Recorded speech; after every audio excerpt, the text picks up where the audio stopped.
अब हम लोग डिस्कस करेंगे विलियम वर्ड्सवर्थ के द्वारा लिखी गई एक और पोएम जिसका नाम है लंदन 1802 और बाद में विलियम वर्ड्सवर्थ ने इसका नाम रख दिया था टू मिल्टन। तो इसका अनदर नाम क्या है? To Milton. और ये मिल्टन को ही डेडिकेट है। ये एक सोनेट है और पेटार्कन सोनेट है जो कि ऑक्टेव और सेस्टेट में लिखा गया है। ठीक है, आइम्बिक पेंटामीटर का इसमें यूज हुआ है। 1802 में इस सोनेट को लिखा गया था। ठीक है, और पब्लिश हुआ था पोएम्स इन टू वॉल्यूम 1807 में। मैंने सारी कहानी बता दी, तो चलो अब शुरू कर लेते हैं। सबसे पहला एमसीक्यूज क्या है? Who is the poet of London 1802? तो विलियम वर्ड्सवर्थ। एक चीज और है, मेरी हर वीडियो में पहले एमसीक्यूज और इसके बाद उसके वन लाइनर एग्जाम की पॉइंट्स हैं। ठीक है, सिर्फ एमसीक्यूज नहीं, दो चीजें हर वीडियो में मिलेंगी। थंबनेल पे भले ही एमसीक्यूज लिखा हो, लेकिन एमसीक्यूज और वन लाइनर एग्जाम की पॉइंट दोनों रहते हैं, तो वीडियो को लास्ट तक जरूर देखिएगा। ठीक है, who is the poet of London 1802? William Wordsworth. अच्छा, इसके बाद दूसरे नंबर का क्वेश्चन है हमारा, what is the later title of the poem London 1802? मैंने क्या बताया था कि लंदन 1802 कविता का बाद का शीर्षक क्या है? तो टू मिल्टन है। यानी कि बाद में जो लंदन 1802 है उसको बाद में क्या नाम दे दिया जाता है? टू मिल्टन करके। अगला, in which year the poem was composed? ये कौन सी साल इस कविता की रचना की गई? तो 1802 में इसको कंपोज किया गया। और इन विच कलेक्शन वाज इट पब्लिश्ड? और ये कौन से कलेक्शन में आई थी विलियम वर्ड्सवर्थ के? तो पोएम्स इन टू वॉल्यूम 1807 में इसको पब्लिश कराया गया। What type of poem is London 1802? ये जो लंदन 1802 है वो किस तरीके की, किस प्रकार की कविता है? तो ये जो है वो एक सोनेट है, ध्यान बनाए रखना, बल्कि पेटार्कन सोनेट कह सकते हो। ठीक है, क्या है? पेटार्कन सोनेट है जो कि ऑक्टेव और सेस्टेट में डिवाइड होता है। This sonnet form is used in the poem, क्योंकि कई शेक्सपियरियन सोनेट होता है।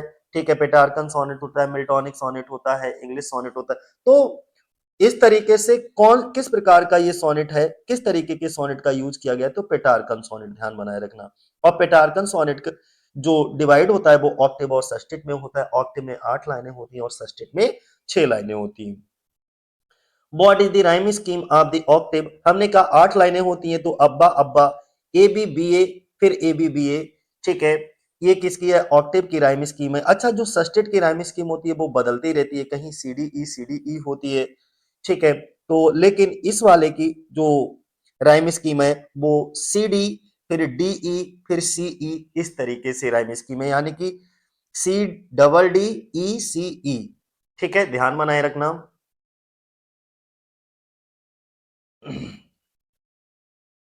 और वैसे ज्यादातर आपको ट्रेडिशनल रूप में जो सस्टेट की राइम स्कीम मिलेगी वो कौन सी मिलेगी? बी वाली, C D E C D E. ठीक है, बट हम किसकी बात कर रहे हैं? लंदन 1802। तो लंदन 1802 में जो राइम स्कीम है वो कौन सी है? C option.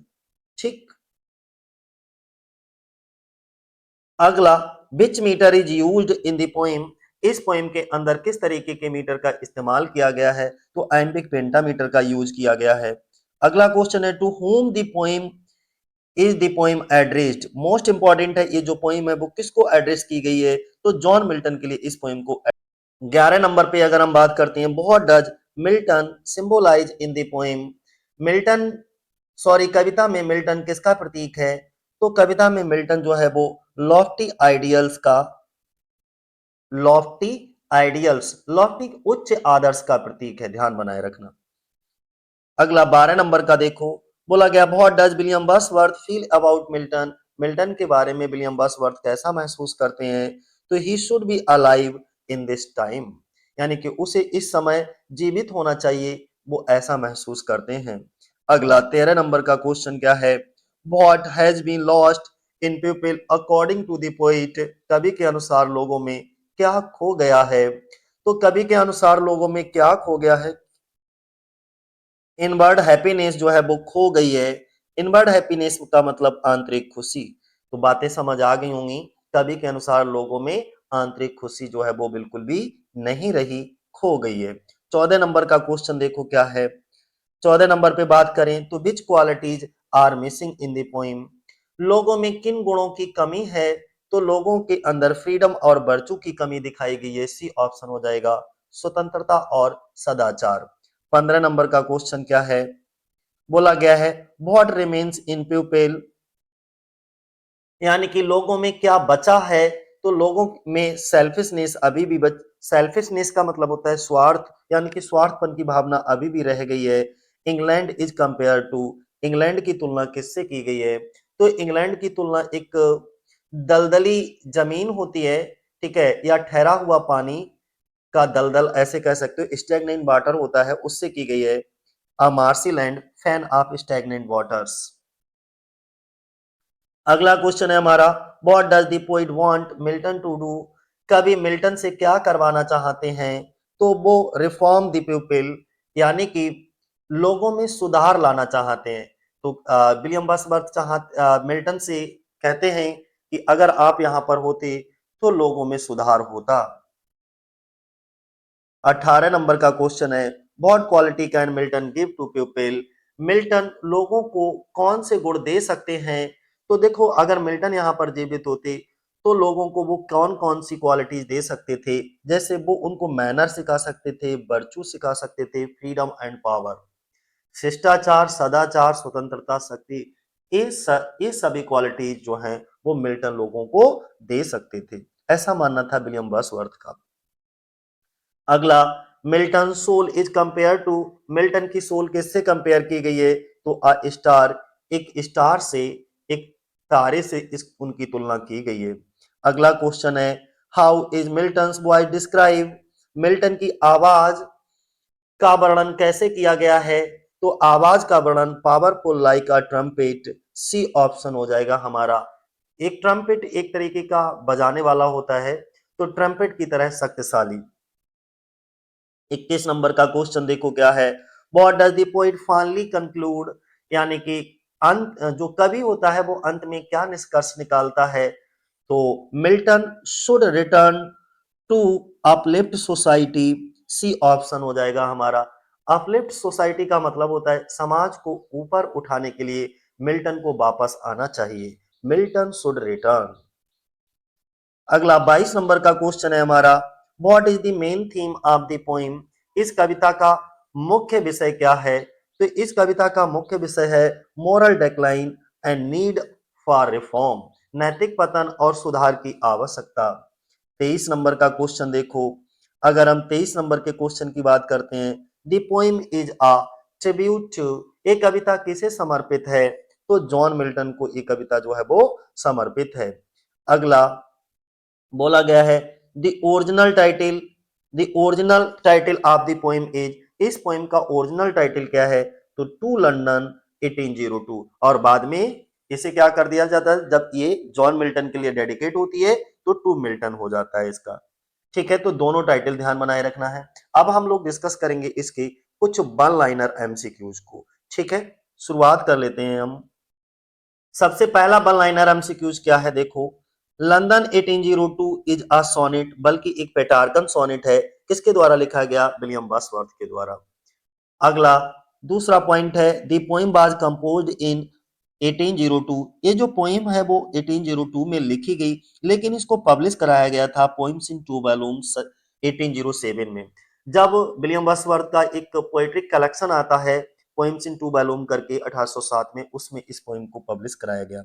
अगला the poem is written in Petrarchan sonnet form, Petrarchan sonnet form में इसको लिखा गया है। और पेटार्कन सोनेट क्या है, वो ऑक्टेव और सेस्टेट में डिवाइड होता है। ऑक्टेव में 8 लाइनें होती हैं और सेस्टेट में 6 लाइनें होती हैं।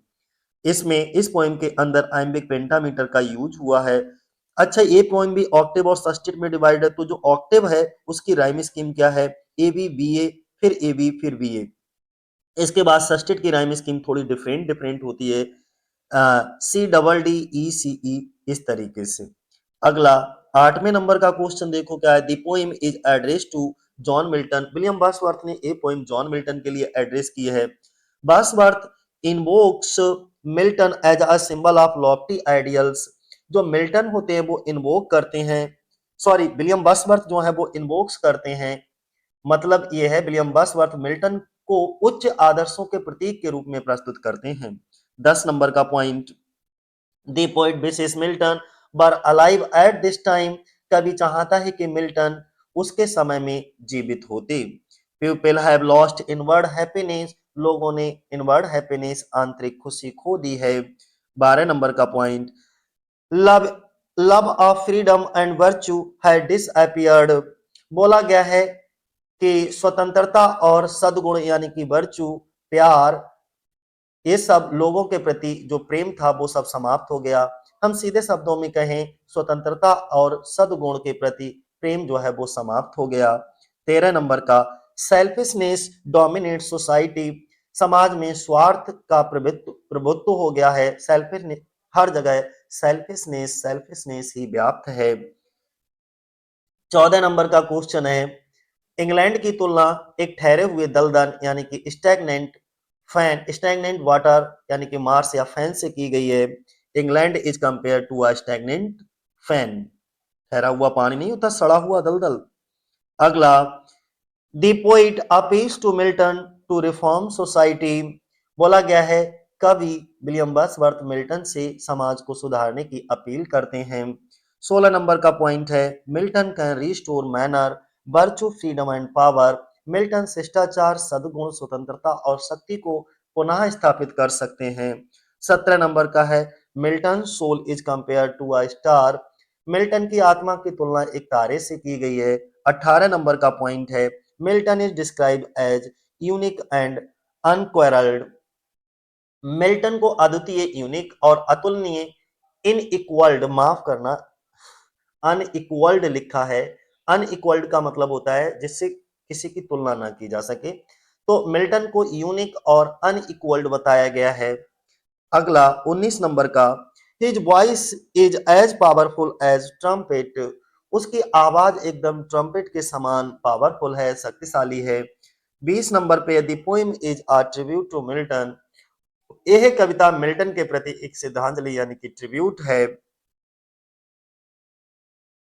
अगला क्या है इसमें, अगला बताया गया है, द ओरिजिनल टाइटल, इसका ओरिजिनल टाइटल लंदन 1802 है, और इसके बाद later William Wordsworth renamed it to Milton.